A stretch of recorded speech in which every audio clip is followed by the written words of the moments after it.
مساء الخير حبايبي. دولت 350 جرام قشطة. أنا طلعتهم من 2 كيلو ونص لبن. اللبن عندنا ب20 جنيه. جبت 2 كيلو ونص، 25 جنيه.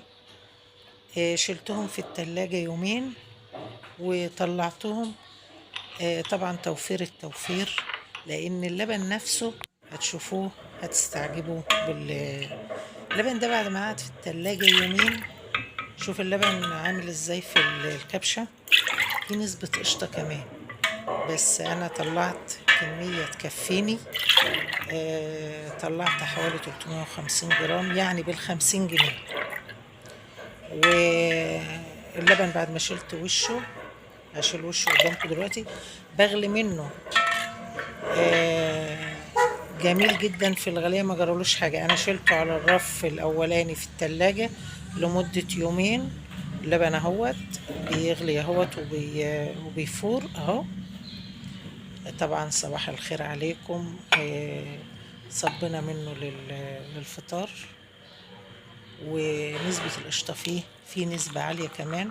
انا كان ممكن ارجعه التلاجة تاني علشان اخد منه نسبة قشطة تانية تاني يوم، وبعد كده ممكن ادفيه في فرن البوتاجاز.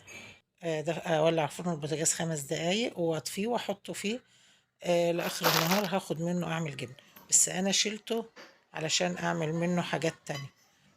طبعا هو بعد ما قعد يومين 2 في التلاجة على الرف الفوقاني.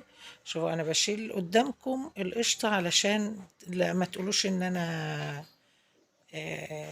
بحط حاجة او بقطع في الفيديو او بحط اضافات من عندي اي حاجة اهو. الكمية طبعا المعلقة كبيرة وبنزل منها بمعلقة صغيرة. في كمية كبيرة في القشطة. المهم ان اللبن يكون جاي مضمون. الموضوع ده خلاني اعرف ان اللبن، كان جاله ضيوف من اسكندرية وجبت اللبن ده فغليته لهم وللأطفال. قالوا لي نسبة الدسم عالية.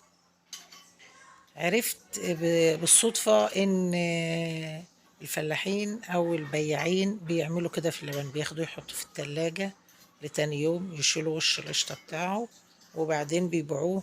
بيبقى فيه نسبة دسم عالية برضو، بس ما بتبانش ان انت شلت منه قشطة، لان اللبن بسم الله ما شاء الله يعني دسمه حلو. شلت منه القشطة زي ما انتم شايفين يا جماعة. قدامكم على الواقع اهو. لو انا حطيت اللبن في التلاجة زي ما قلت لكم يوم تاني، هاخد برضو منه نسبة قشطة. واللبن ممكن اعمله جبنة، يبقى انا طلع لي قشطة بتمن اللبن. وال2 كيلو ونص جبنة دول، ال2 كيلو ونص لبن لو انا دفيتهم وعملتهم جبنة هيدوني على الاقل كيلو جبنة. كيلو الجبنة ده بيتباع بره ب30 جنيه، مع الفلاحين ب35 جنيه. يعني القشطة قدام حضراتكم وهي لو اتحطت في التلاجة ساعة هتلاقوها تجمد، وممكن نحولها بعد كده لزبدة اهي. شو قشطة جامدة اهي من على وش اللبن. ان شاء الله الفيديو ده يكون عجبكم، واقول لكم هنعمل ايه برضو. اللبن انا اللبن ده شيلته هعمل بيه حاجات تانية، ونسبة الدسم فيه عالية لسه ما زالت اهيت. بسم الله ما شاء الله. ان شاء الله الفيديو يعجبكم ويكون فيه لايك واشتراك وتساعدونا، والسلام عليكم ورحمة الله وبركاته.